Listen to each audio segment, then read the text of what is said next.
The rain was falling hard on the alien world of the Los Prime, cold drops striking the ground like falling stones. Ethan sat near his small campfire, wrapped in a weather-worn jacket, staring at the flames as they fought the wind. He was a human explorer, a man who had traveled far beyond the colonies, searching for a place to live in peace. He thought this valley was empty, but locals on the comms had warned him, "Don't go near the lands of the Tkar tribe." They said no human had ever entered their territory and returned alive. Ethan didn't believe in such tales. He believed in reason, not fear. Lightning cracked across the sky, lighting up the mountains in white fire. He checked his scanner. No life signs nearby, only the echo of thunder. He sighed, put another stick on the fire, and whispered, "Just another quiet night." But then he heard it, a faint, broken sound carried by the wind. It wasn't thunder, not an animal. It was a voice, weak and trembling. "Help!" Ethan froze, his instincts sharpened. He grabbed his flashlight and plasma knife and ran toward the sound. Rain soaked his clothes, mud pulled at his boots, and the wind almost pushed him down. The sound came again, clearer this time. "Please help me." He followed it into a ravine, where smoke rose from a crashed glider, alien-made, its metal glowing with strange blue veins. He looked inside and saw a small figure pinned under a twisted panel. Her skin was pale silver, her hair shimmered faintly even in the rain, and her eyes, deep violet, widened in fear when she saw him. Ethan lifted his hands, showing peace. "It's okay. I'm not here to hurt you." The girl spoke something in her alien tongue, weakly, then pointed at her leg. Ethan noticed the metal pin through her thigh, bleeding. Without thinking twice, he pushed the debris away, ignoring the pain in his arms. The rain washed the blood as he tied her leg with a piece of his sleeve. The girl whispered something again, maybe her name. It sounded like Syrah. Ethan smiled faintly. "Syrah, I got you. You'll be fine." He carried her out of the wreckage, her body light as a child's but cold as ice. The sky roared again, thunder shaking the valley. He hurried back to his camp, feeling strange eyes on his back through the storm. Once inside the tent, he wrapped her in a thermal blanket and placed her near the fire. She breathed unevenly, her pulse slow but steady. Her skin glowed faintly. Thin lines of light ran along her arms, forming symbols he didn't understand. Ethan studied them quietly, thinking they might be tribal marks or maybe something sacred. He whispered, "You must be important to someone." Suddenly, a sound echoed outside, soft footsteps in the mud. He turned off the lantern, his hand tightening on the plasma knife. The rain hid all sounds, but he knew what he heard. Someone was out there, watching. He slowly unzipped the tent flap, peering into the darkness. The fire outside had gone out, leaving only dim lightning to flash across the valley. He saw nothing, only the wet trees and mist. Then, for a brief second, he caught the reflection of eyes, tall shapes standing among the trees, unmoving. Ethan's heart raced, but he stayed still, not wanting to start a fight. He turned back inside, whispering to himself, "They found her." The girl stirred and whispered a few words in fear. Ethan knelt beside her, saying softly, "You're safe, I promise." Her hand grabbed his wrist. She looked at him with panic, pointing outside. He followed her gaze, and when lightning flashed again, the shadows were gone. Ethan sat beside her for the rest of the night, awake, alert, and waiting. He didn't know what tribe she belonged to or what they would do if they found her with a human. But one thing was certain. The moment he saved her, his life was no longer his own. As dawn came, the rain stopped, and sunlight touched the wet earth. Syrah opened her eyes weakly and tried to speak. She touched her chest, then drew a circle in the air, maybe a symbol of her clan. Ethan didn't understand, but he nodded kindly. She smiled faintly before falling asleep again. He sat back, staring at the valley, peaceful for now, yet heavy with silence. Suddenly, his motion detector beeped. He looked at the screen, 12 life signs moving in the tree line, closing in. Ethan's breath caught. He turned toward the forest. Through the fog, he saw figures, tall, armored, silent, watching his camp. Their eyes glowed the same violet as Syrah's. He whispered to himself, "Oh no, they've come for her." The air grew still, no sound but dripping rain. One of the shadows raised a spear made of glowing stone. Ethan stood between them and the girl, his heart pounding. He had no plan, no backup, no translator. Only his human courage and the firelight at his back. The shadows didn't move. They just watched him, like judges in silence. And as the morning wind swept through the valley, one thought crossed his mind. Saving her might have just started a war. The valley was quiet after the storm, the kind of silence that made every breath sound too loud. Ethan sat by the dying fire, watching smoke curl into the gray morning air. The alien girl, Sira, slept under a blanket, her strange glowing marks dim now, like fading stars. He rubbed his tired eyes, feeling the weight of what he had done. He had saved her life, but now, her people were near, hidden in the mist, watching him. He poured a bit of water on the fire to keep the smoke low. His scanner showed nothing, but he knew better than to trust it. Whoever those shadowed figures were, they moved without sound, without heat, without trace. Sira stirred, her eyes opening slowly, violet and bright even in the weak daylight. When she saw him, she froze for a moment, then whispered, "Human," her accent broken but clear. Ethan nodded, smiling softly. "Yeah, that's me, and you're safe now." She looked confused, touching the bandage on her leg. Then she glanced toward the forest, her face tense with fear. "Clan come," she said, her words halting. "They hunt you." Ethan frowned. "Hunt me? I saved you." She shook her head quickly. "You touch royal blood." He blinked. "Royal? You mean?" Her hand touched the symbol glowing faintly on her skin. "Chief's mark," she whispered. "My father, the High Chief of Tkar." Ethan's chest tightened. He understood now. He hadn't just saved any alien. He had saved the chief's daughter. In their culture, touching a royal without permission might mean death. Still, he couldn't let her die that night, no matter who she was. He took a deep breath. "Then we'll talk to your father. Make him see reason." But she only shook her head again, fear in her eyes. "Tkar no talk, only judge." Outside, a low humming began, a rhythm like distant drums. Sira's face turned pale. "They come," she whispered, "clan scouts." Ethan stood and checked his rifle, knowing it was useless against hundreds. He thought for a moment, then picked up a small flare and threw it far into the woods. A flash of light filled the fog, and faint shapes moved, fast, silent, organized. He knew now they were surrounding him. He knelt beside her.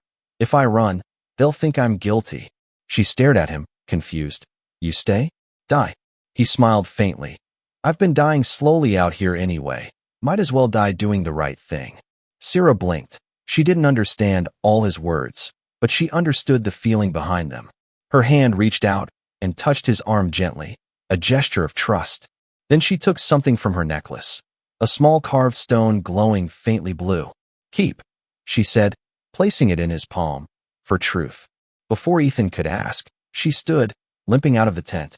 He tried to stop her, but she only said, "Trust me," and walked toward the fog. He watched her vanish into the mist like a ghost. Moments later, the humming stopped, replaced by the sound of wind through trees. Ethan waited, every muscle tense. Minutes felt like hours, until he finally stepped outside. The fog had thickened, the forest was quiet again. No signs of Sira, no sounds, no glowing eyes.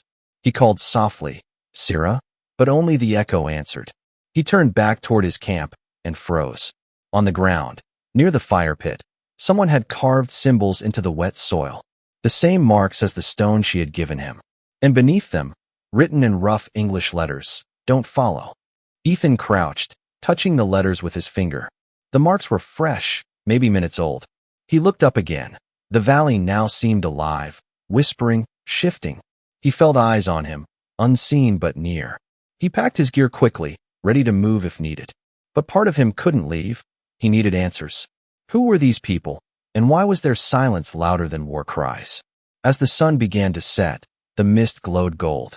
Ethan built another small fire, this time not for warmth, but as a signal. He wanted them to see him, wanted them to know he wasn't hiding. When the night came, he sat beside the fire, holding the carved stone. Its blue light flickered in rhythm with his heartbeat. He whispered to himself, "You trusted me once, Sira. I'll trust you now." Then, out of nowhere, a faint voice reached him from the darkness. It wasn't English, but somehow he understood the meaning. It said, Watcher of fire, we see you. Ethan froze, scanning the shadows. No movement, no figures, only the fire's reflection in unseen eyes.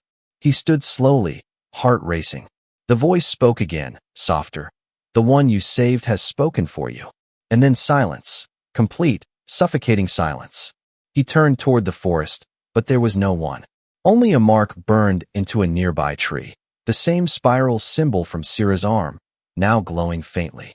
Ethan stepped closer, touching the mark, feeling it pulse under his fingers. It was warm, alive somehow. He whispered, "What are you people?" No answer came, but the wind shifted, carrying a strange sound. It was soft and haunting, like 1,000 whispers blending into one. And among them, he heard her voice again, faint, distant, but real. "Wait for me."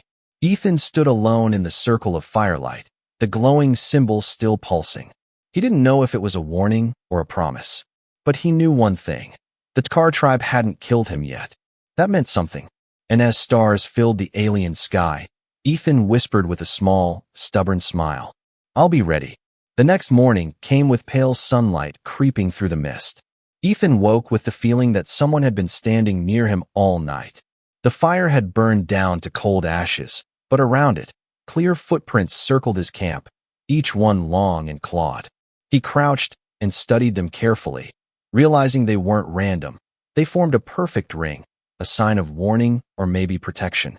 He whispered to himself, "They've been here all night." He reached for the carved bluestone Syrah had given him. It still pulsed faintly, almost like a heartbeat. When he turned it in his hand, light shimmered across its surface and revealed more hidden symbols, runes of the Tkar language. He couldn't read them, but he felt they meant something deeper than he could guess. He slipped it back into his pocket, eyes scanning the silent treeline. Everything looked calm, yet he knew they were out there, the silent watchers. For the next few hours, Ethan tried to continue his research logs to distract his mind. He collected soil samples, checked the valley air, and sent a faint radio ping to orbit, but no signal left the ground. Something in this valley blocked transmissions, like a natural energy field. He looked toward the ridges and saw faint lights dancing in the distance, moving like living stars. He whispered, "Not fire, not machines," and took a deep breath. "They're watching me again." At night, the valley changed, the fog thickened, and the wind carried strange voices, soft, distant, and full of rhythm. It was not singing, not speaking, but something in between. Ethan sat by his fire, listening to it as if the land itself was whispering secrets. He said aloud, "I don't mean harm, I just want to understand." The voices grew louder for a moment, then faded away as if the valley had heard and accepted his words. Suddenly, a faint blue light glowed beyond the trees. Ethan grabbed his scanner and followed it slowly, careful not to make noise. He walked down the slope where the mist glowed brighter. There, in a small clearing, stood tall stones carved with the same spirals as Syrah's marks. And in the center lay an offering, a bundle of alien herbs tied with crystal thread. He didn't touch it, he only whispered, "So, you're testing me." From the shadows, something moved. He turned sharply and saw a figure, tall and cloaked in dark fabric, face hidden behind a silver mask. It stood still, watching him silently. Ethan slowly raised his hands, showing no threat. "I don't want trouble," he said. The figure tilted its head slightly, then pointed toward the bundle of herbs. Ethan nodded, understanding it was meant for him. When he stepped closer, the figure vanished like smoke into the fog, leaving only footprints that faded seconds later. He knelt and opened the bundle. Inside were strange fruits, glowing softly, and a small shard of glass etched with a single human word. The word was "wait," scratched roughly but clear. Ethan's heart pounded. Syrah must have sent this. He whispered, "You're alive," his voice trembling between relief and worry. He took the shard and placed it inside his jacket. Then he looked around, speaking into the empty air. "If she's safe, tell your chief I owe him nothing. I just did what anyone should." No answer came, but the forest seemed to listen. Then, faintly, the trees shimmered, and one of the tall stones glowed brighter. The spirals on its surface began to move, shifting into a new shape, two circles linked together. Ethan didn't know what it meant, but he could feel it wasn't a threat, it was an invitation. The next morning, he woke up to find food placed near his tent, alien fruit and fresh water sealed in crystal shells. No footprints, no sound, no trace of who brought it. Ethan smiled faintly. So, the Silent Watchers aren't just hunters, he whispered. He took one of the fruits, biting into it carefully, sweet and cold, like snow melting on the tongue. He felt energy rush through him, strength he hadn't felt in days. He said softly, "Sira, you're trying to help me, aren't you?" But later that night, the peace broke. He heard a strange pulse from deep inside the valley, rhythmic, heavy, like machinery awakening. The fire flickered violently, and the blue stone in his pocket glowed brighter than ever before. He pulled it out, and this time, the light projected images into the air, flickering shapes of tar warriors bowing before a great shadow. A deep voice echoed faintly from the projection, ancient and cold. "The human has been marked. He cannot leave the sacred ground." Ethan's blood ran cold. He stepped back, whispering, "What do you mean marked?" But the projection vanished, leaving darkness behind. He looked toward the ridge and saw something enormous move between the mountains. A shape too big to be a creature, too alive to be a machine. The air vibrated as if the ground itself was breathing. Ethan whispered, "Sira, what have I stepped into?" All around him, blue lights appeared in the trees, dozens, then hundreds. The Silent Watchers had returned, their eyes glowing softly. But this time, they didn't stay hidden. They stepped out, tall, armored, silent as ghosts, surrounding him in a wide circle. Ethan gripped the glowing stone tightly, feeling its pulse sync with his heartbeat. He didn't raise his weapon, didn't speak. He just stood firm in the light of his fire. One of the aliens, wearing a crown of bone and crystal, stepped forward and raised a staff glowing like the moon. Ethan met his gaze and whispered, "I'm not afraid." The alien stopped, then lowered the staff slowly to the ground. The glowing blue light spread around the circle, and one by one, every watcher bowed their head in silence. Ethan stood frozen, not sure if it was honor, warning, or farewell. And as the last one lifted his gaze, the wind carried a single word in their tongue. "Sira." Ethan turned sharply, but there was no one, only the echo of her name in the night wind. He looked down at the glowing stone again, its light fading, dimming, dying. He whispered, "You're still out there. And now they all know who I am." The fire crackled, the mist closed in, and the watchers vanished once again. But this time, their silence felt different, not threatening, but waiting, as if the valley itself was holding its breath for what came next. For 3 nights, Ethan remained in the valley, never leaving the ring of his campfire. Each night, the mist moved closer, and the Silent Watchers appeared again, not attacking, not speaking, just observing. They stood between the trees like living statues, glowing faintly under the alien moon. Ethan had stopped fearing them, but the silence was heavier now, like a storm gathering above him. Something was coming, something that even they seemed to be waiting for. The air felt charged, every breath thick with static. When Ethan looked up, he saw strange lights forming in the sky, blue lines twisting and connecting like lightning frozen in place.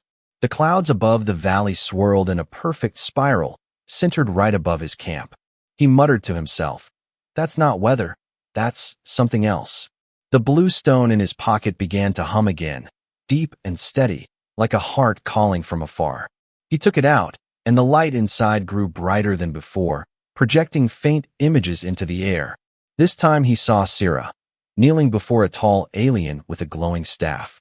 She was speaking rapidly in her language, her voice full of fear and urgency. Then the image flickered, and another scene appeared, a great hall carved from crystal. 1,000 tar warriors gathered. A word echoed through the valley in her voice, though she was not there. "Forgive him," Ethan whispered. "Sira, what are you doing?"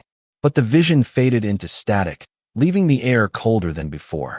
The ground trembled faintly, and a distant horn echoed across the mountains, long, deep, and ancient. Ethan stood, scanning the horizon. Then he saw them, lines of light moving through the fog, like rivers of blue flame. He climbed a nearby ridge and gasped. Hundreds of tar warriors were marching silently through the valley, armor shining under the stormlight. No voices, No drums, no roars of war. Just quiet, terrifying order. They moved like ghosts, their weapons glowing softly, their eyes fixed on the mountain. At the front, carried high, was a banner, the same spiral symbol Syrah had shown him, now burning with blue fire. Ethan whispered, "So this is it, the gathering of the tribe." But then he noticed something stranger. They weren't heading toward him, they were encircling the entire valley. It looked less like an army, and more like a ritual. He ran back to camp and began recording the phenomenon, his voice shaking slightly. This isn't a battle formation. They're creating a circle, possibly for a summoning or communion event, energy output increasing by the minute. Before he could finish the sentence, the sky exploded with thunder. A flash of pure light blinded him, and for a brief second, he saw a shape descending from the clouds, massive, winged, ancient. It vanished into the mist just as quickly, but the sound remained, a deep rumble that shook the earth. When the rumble faded, he heard a familiar voice behind him, weak but clear. "Ethan." He spun around, heart pounding. Syrah stood at the edge of his camp, covered in ceremonial robes that shimmered like living crystal. Her eyes glowed brighter than before, but her face was pale and sorrowful. He took a step forward. "Syrah, you're alive, thank God." She nodded slowly. "Alive, but not safe." Ethan frowned. "What's happening? Why are your people here?" She looked up at the swirling clouds. "The clan comes for the trial." He stared at her, confused. "Trial? For me?" She shook her head. "For us both." Her voice trembled slightly. "You touched the blood of the chief's line. You saved me, and by our law, that act must be judged by the spirits." Ethan clenched his fists. "I don't care about their laws. I just wanted to save you." Syrah looked at him with sadness. "And that is why they fear you." A strong gust of wind swept through the valley, carrying the echo of alien chants. The silent watchers moved closer now, forming a perfect circle around the camp. Each one raised their staff, and the blue lights at their tips merged into a massive ring of energy above. Ethan's heartbeat matched the pulsing hum filling the air. The ground beneath his feet began to glow, ancient patterns emerging in lines of light. Syrah took his hand suddenly, her grip firm and warm. "Do not speak. Whatever happens, stay still," she whispered. The light engulfed them both, and the world turned white. For a moment, Ethan felt weightless, floating in pure silence. Then he heard the voice, deep, ancient, echoing in his mind. "Human who defied the forbidden and child of the royal bloodline, you have disturbed the bond of the Tkar." Ethan gasped, realizing the voice wasn't speaking aloud. It was inside his head. He shouted in his thoughts, "I didn't mean harm. I only saved her life." The voice replied coldly, "Mercy changes destiny, and destiny must be tested." The light dimmed, and Ethan found himself standing in a vast plain of glowing mist. Syrah was beside him, holding his arm, tears in her eyes. She whispered, "They will test you. They will see if your heart speaks truth." The mist shifted again, forming shapes. The warriors, the chief, the valley itself. Above them, a giant shadow formed. The guardian of the Tkar, half spirit, half machine. Its voice thundered like the sky. "Let the trial of fire begin." Ethan stood tall, feeling fear and defiance mix in his blood. He whispered to himself, "All right then, if this is how your world works, let's see how human courage fits into it." The mist burst into flames, and the ground began to crack open beneath his feet. Syrah's voice echoed faintly through the roar. "Don't fall, Ethan, the spirits are watching." He looked up as fire and light swirled around him. And through the chaos, the shadow of the great guardian moved closer. The trial had begun, and Ethan knew there was no turning back. The flames vanished as quickly as they had appeared. Ethan blinked against the brightness until shapes began to form again. When the world returned, he stood in the middle of a vast stone arena surrounded by towering alien figures. Thousands of glowing eyes watched in silence from every direction. The ground beneath him was carved with ancient symbols that pulsed softly, alive with power. The air was heavy, not with sound, but with judgment. Ethan could feel the weight of every gaze pressing down on him. Above the crowd, carved into the cliffs, stood the high chief of the Tkar tribe. His armor shimmered like liquid metal, and his staff burned with blue fire. Beside him, standing tall but trembling, was Syrah, her face pale, her eyes filled with fear. Ethan's voice broke the silence. "So this is your trial." The chief raised his staff and struck it once against the stone. The echo spread through the air like thunder. Then came a deep, ancient voice, not spoken from a mouth, but resonating through every heart in the arena. The human who crossed the forbidden lands, who touched royal blood and changed the thread of fate, must prove his worth. Ethan looked up. Prove how? The chief's eyes glowed brighter. By surviving. The ground trembled, and a massive stone gate opened behind him. From the darkness inside came a roar that made the entire valley shake. Ethan stepped back instinctively, his instincts screaming. Syrah shouted something in her native tongue, but her father silenced her with a wave of his hand. The creature that crawled from the shadows was unlike anything Ethan had ever seen. Its body was made of both flesh and crystal, its eyes burned like molten fire. Each movement sounded like breaking glass. Ethan gritted his teeth, whispering to himself, "All right, so that's how it's gonna be." He looked around. No weapons, no armor, only his human courage and the faintly glowing blue stone still in his pocket. The crowd remained utterly still. Not one voice, not one cheer, just the sound of the creature's claws scraping the stone floor. Ethan moved slowly, trying to read its rhythm. When it lunged, he rolled to the side, grabbing a shard of rock as a weapon. The impact cracked the ground, sending dust and sparks into the air. He swung the shard, hitting the creature's leg. It roared, but the wound only glowed brighter. It wasn't dying, it was feeding on pain. Ethan realized the truth too late. It grew stronger with every strike. He backed away, panting, searching for something else, something smarter. Then he saw it. The glowing symbols on the ground changing, shifting whenever he stepped. He tested it, moving to another mark, and the creature hesitated, growling in confusion. Ethan smirked slightly. "You don't like these, huh?" He moved again, stepping carefully across the pattern, the light following his steps like ripples in water. From the stands, the chief watched closely, his expression unreadable. Syrah's hands trembled as she clutched the edge of her robe, whispering softly, "Please see what I saw in him." Ethan stood in the center of the pattern, heart pounding. He pulled out the blue stone. It pulsed violently, matching the rhythm of the glowing runes. He held it high, shouting, "If you're really testing me, then watch what humans do when they have nothing left." The runes flared with light, and a surge of energy burst upward. The creature screamed, thrashing wildly as its crystal body began to crack. The ground shook, and a wave of blue fire shot through the arena.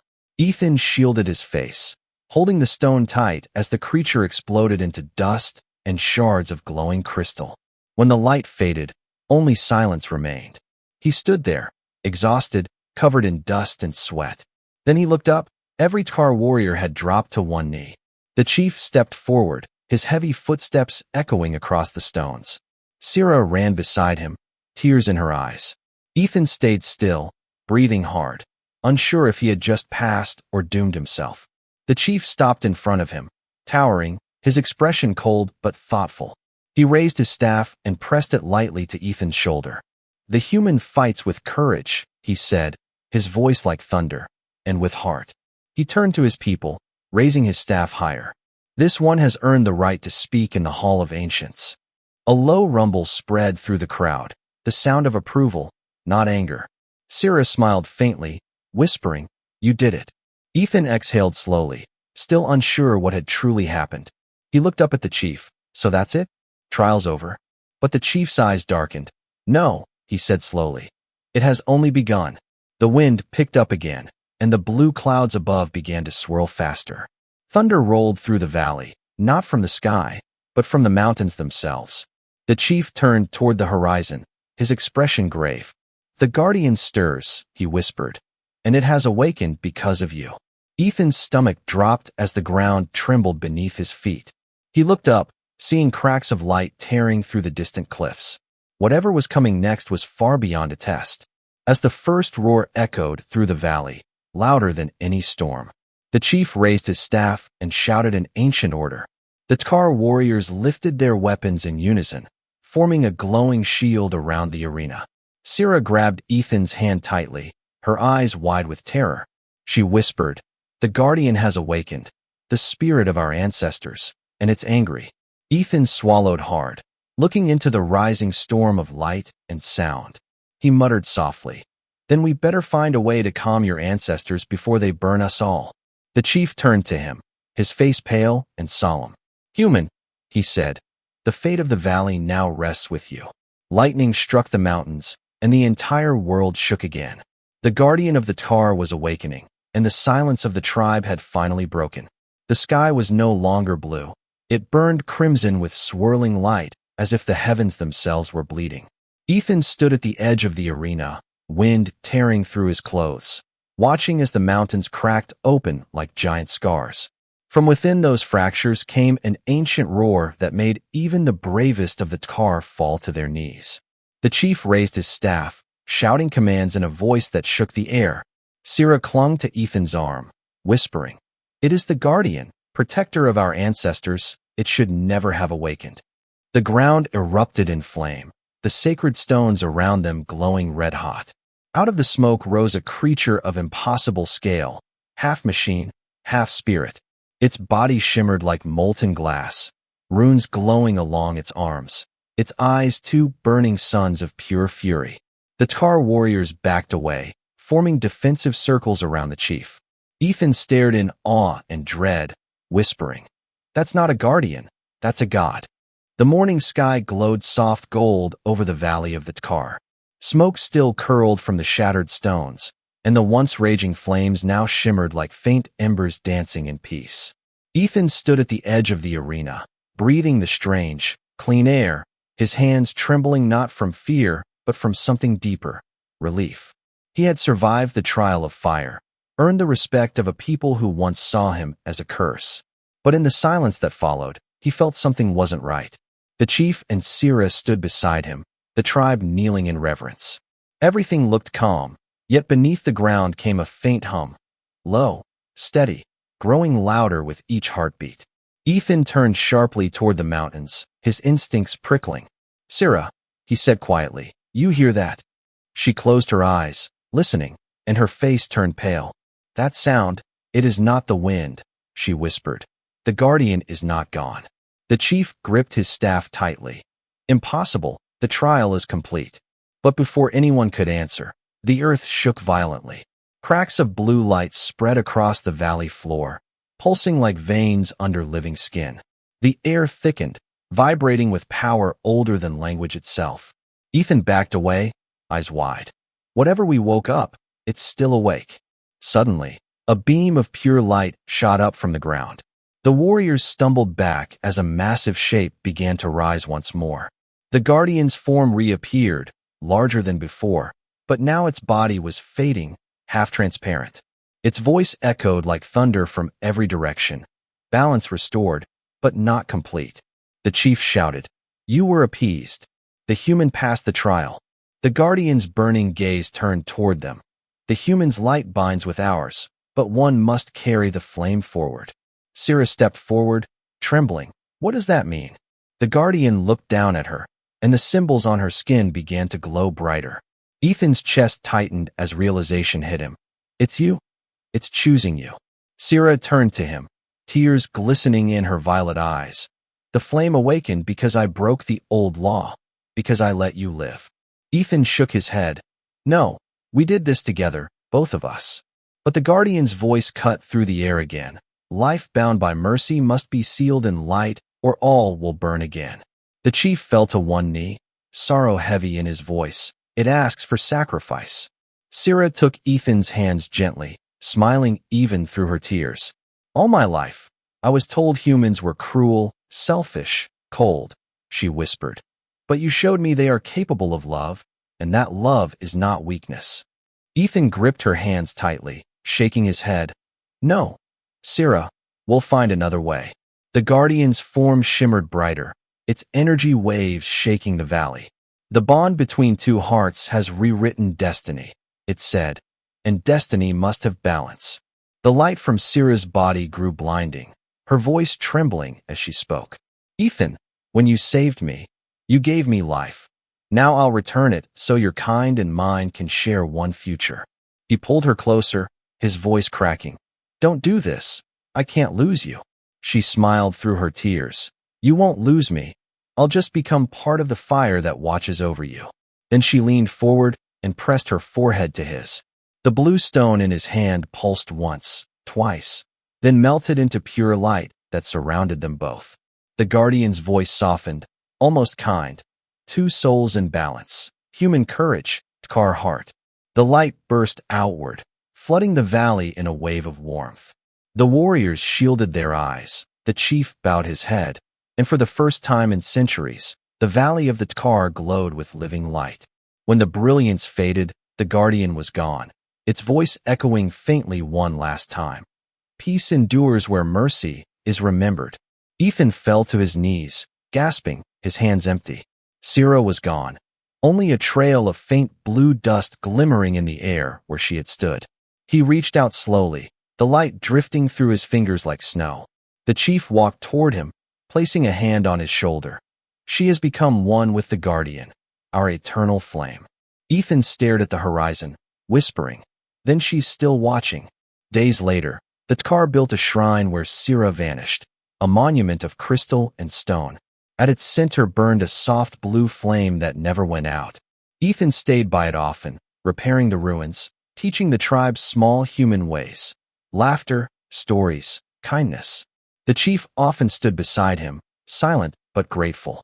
The humans on nearby colonies began to speak of a valley once forbidden, but now glowing with peace.